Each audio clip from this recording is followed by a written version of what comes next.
Yo les gens, j'espère que vous allez bien, je vous retrouve aujourd'hui pour une nouvelle vidéo, qui va tout simplement être un réupload des nouvelles séquences de gameplay qui ont été montrées sur Forza Horizon 5 ce soir pendant le live Playground Games. Donc évidemment demain je vous retrouve en vidéo pour analyser un petit peu toutes les nouvelles infos qu'on a, mais en attendant je voulais quand même vous réuploader ça en sachant que j'ai fait du coup des cuts pour vous couper les moments où les présentateurs parlent, comme ça vous avez on va dire le plus de gameplay possible sur le plus longtemps possible sans vous taper les pauses entre les gameplays. Donc voilà, je vous souhaite un bon visionnage, n'oubliez pas de commenter pour dire ce que vous en pensez, pensez à laisser le like, à vous abonner, à venir me follow sur Twitch, et puis on se retrouve très bientôt, c'est-à-dire demain, pour une nouvelle vraie vidéo. À demain, bonne soirée à tous, et puis à tout à l'heure en live sur YouTube. Gameplay of, do you want to take the waterway, or do you want to, take the roads? There's even some really cool wooden walkways that we actually found in reference. They're like touristy spots that obviously our team took and turned them into cool routes to drive a car on. Yeah, it's an incredible space. In terms of gameplay, we've never had a place like this before. There's so much water. It's so wet. It really makes for some really interesting vehicle choices, depending on which mode you're playing. And I think especially in Eliminator, you need to make sure you pick the exact right car for this one. Or you could get really caught out because a car with a high ride height can just power through all of this water. All the water is drivable in all of the cars. There's no bits where you'll get completely blocked or reset. So me trying to go through with like a little three-wheeler ain't going to get me stuck or anything. that is exactly right, Charlie. You want to have nice high ride height, and you be able to plow straight through all this and beat everybody in Eliminator. Perfect, that's the dream. So I have to ask then, why did you choose the biome? Is there any specific reasons why you wanted to either include swamp or maybe even show it off first today? It was, as Mike said, it's something we've never shown before, and we really wanted to celebrate something that is a first, and we think it looks fairly good. It's got all those really rich blue sort of streams and rivers that go through it, and all the smashable, as Andy just drove into some of them, mangrove routes as well.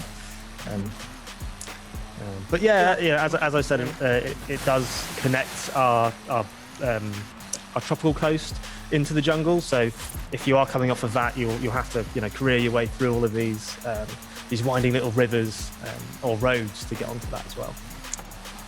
Yeah, we saw a little bit there as Andy drove through, and we will see it again in just a second. I think the water in here is just so beautiful. The colour of it just feels so tropical and gorgeous. We noticed when we looked at lots of reference, there are obviously tons of different colours of water, as you get different sediment, and this being a Horizon game, we really wanted to celebrate the beauty, so and make it feel like a swamp you really want to go to. Which is I've always wanted to go to a swamp, and I was wondering if there's an ogre in this one, but if not, I suppose it'd be fine. Is there anything else around in the swamp that players can expect? Yes, we've got little settlements. There's little rural farmlands sort of connecting it up, to break up some of that water. So there's lots of interest. I think there's even some wild dogs floating around, well, not floating, running around. But I think we're actually going to start driving into the jungle now as well. Oh, perfect. So we're going to connect straight into the next biome, are we? Yes. Yeah. So I think Andy's found a dog he wants to harass. Is it floating? leave him alone, Andy. Don't be mean to the dog. So one of the cool things about the jungle is that it's all over the map. We've actually got different types of atmosphere, and the way the fog behaves, I guess, because the jungle's really humid. It's there's lots of foliage. You get all those really cool light, like God rays coming through, shafts of light come through. So as you go down to this biome, it's almost completely different to another area of the world, even though it could be the same time of day, because the atmosphere is so much more dense and humid. And it makes for these really cool gameplay moments of, punching through to this really mysterious bit of the game, and then straight out into a farmlandy bit. So it's a moment of calm as you drive through, and then back into the cool jungle bit as well. Yeah, in some areas of the jungle, just the absolute density of all of that foliage, it really starts to feel almost claustrophobic and enclosed. It's a bit muggy, doesn't it? Bushes around. I think when Don mentioned earlier that you should bring your bug spray, I think this is what he was thinking of. I have to ask, was there any particular forestry or jungle in Mexico that inspired the basis of the one in Forza Horizon 5? Yeah, this is a really good question, actually. So with every place, we look at an absolute ton of reference. We really try to, be as honest and recreate it as well as we can. And there's only so many things you can fit, or the time you've got to fit it in the game. So we try to really capture the nuances of what really does make this thing feel like it does in real life. And we did that with the jungle, and we were kind of, it looks okay. What's missing? And one of the teams said, "Hey, have you watched Predator? The classic Arnold Schwarzenegger movie?" Because that was actually filmed in a jungle in Mexico. So we watched it and realised, hey, there's this bush that's everywhere. So one of the plants that you can see in the game, we've aptly named the Predator bush. And we put it in, and we went, oh yeah, it looks kind of cool now. I love that. Wonderful. I will interject here and say we're driving through a temple now. Yes, Andy has discovered something. While we were still talking about Predator Bush, Andy has snuck ahead and headed into Ekbalan, which is this incredible temple site, which is based on the real-life location of Ekbalan, which looks kind of like this. It is just this ancient temple site just jutting out of the Mexican jungle. It's just so full of mystery and intrigue and history and culture. Yes, it's an incredible place to go explore. It really is just so cool being able to come out of the thick jungle and just see all these amazing temples. We've got a few scattered around. We won't touch them just yet. We'll surprise you with some more later on. It does allow you to get really up close to those ancient architecture though, and really soak it up and really feel like you're really there. Really a nice bit of virtual tourism. And the team did a really good job at sort of recreating all those materials and stonework that went into all those temples that are, they're really old. So they've done a really good job at making something really in a game look old. They are old. Yeah.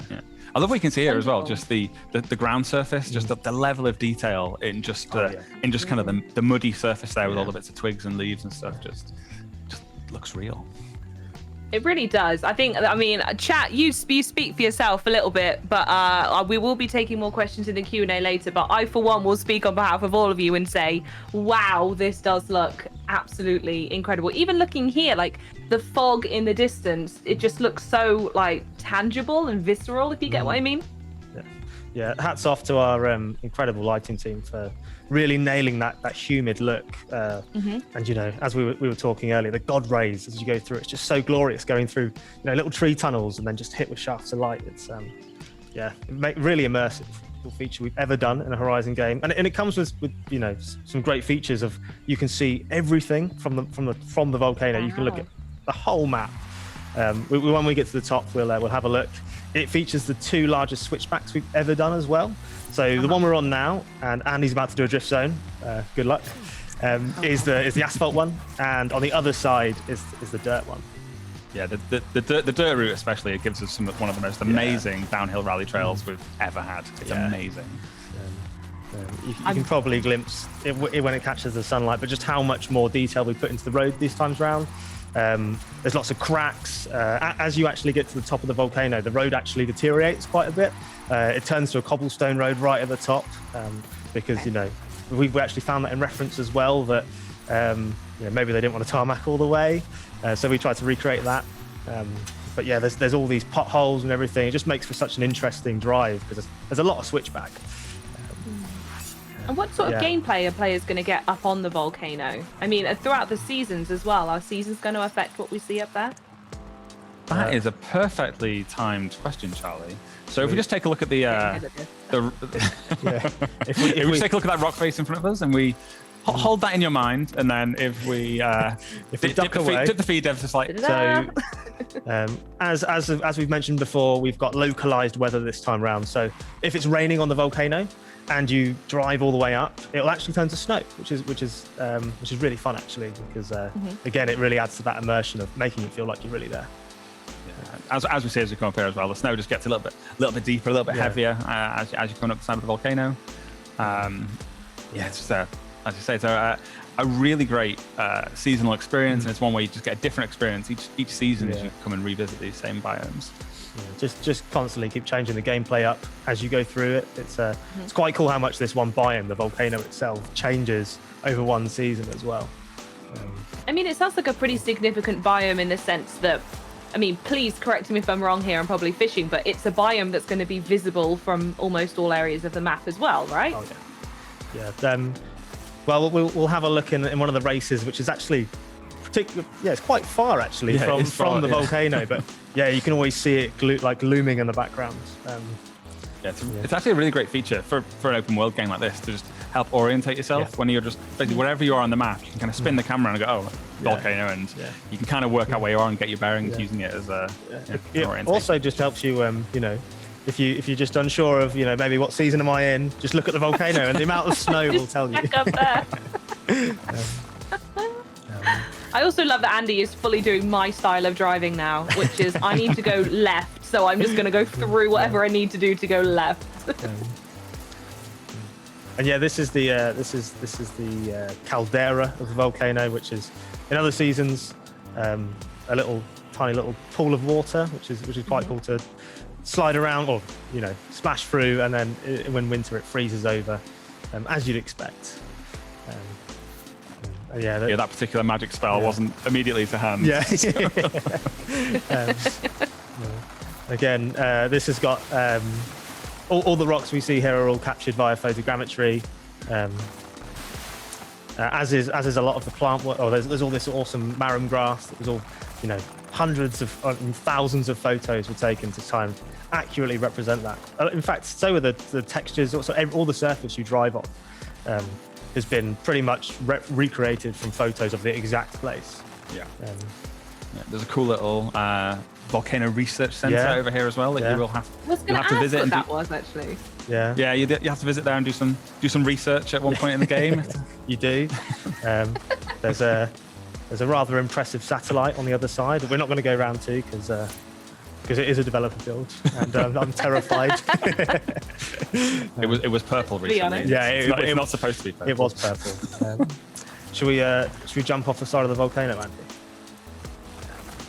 This sounds like the first thing I think many people in chat would like to do. I mean, many of them have been asking if you can drive through some of the billboards, but maybe we'll save that for another time, folks. Let's hurl ourselves off a volcano instead. Yeah.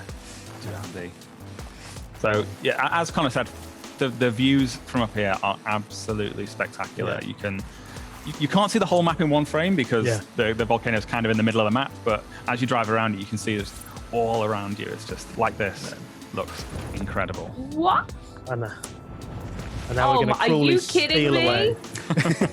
So what race are we looking at here? What details can you share today?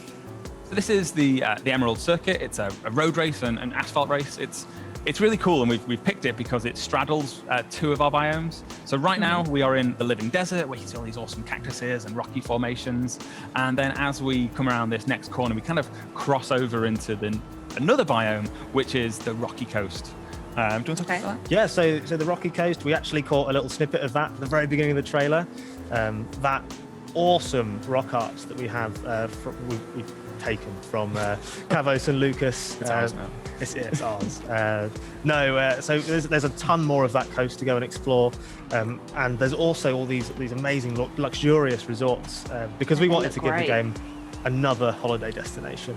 And there's golf courses. There's all these nice luxury chalets to go and explore and totally trash the gardens. Make a nuisance of yourself. And we did see just a second ago as well, that volcano you mentioned as well was looming in the distance. Yeah, I guess that gives you a sense of scale about where we are on the map versus that and how far away. Obviously, it took us quite a while to drive up the volcano, and we started from halfway up. So that might give you a sense of scale of how big the world is. So what else is going on around this part of the map then? What else are we looking at? So one this side, the rocky coast, is pretty much we've got two coasts. We've got the tropical coast on the east and the rocky coast on the west. And it's actually amazing how different they can look.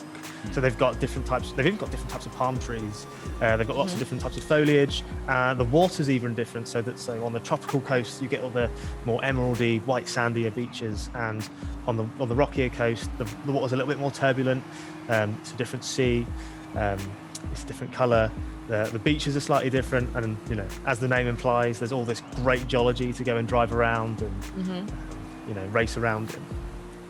I It's a cheeky little corner there. Are we going to see Andy win this, by the way? He is well practiced, so I think he is in with a shot. Yeah. Keen-eyed viewers may have noticed as you went through the start gantry, it says Horizon Apex on the gantry there. That Horizon Apex is one of the festivals that you can open as you're playing through the campaign, and it's a festival that's all about road racing, asphalt racing, high-performance cars on really nice tarmac like this.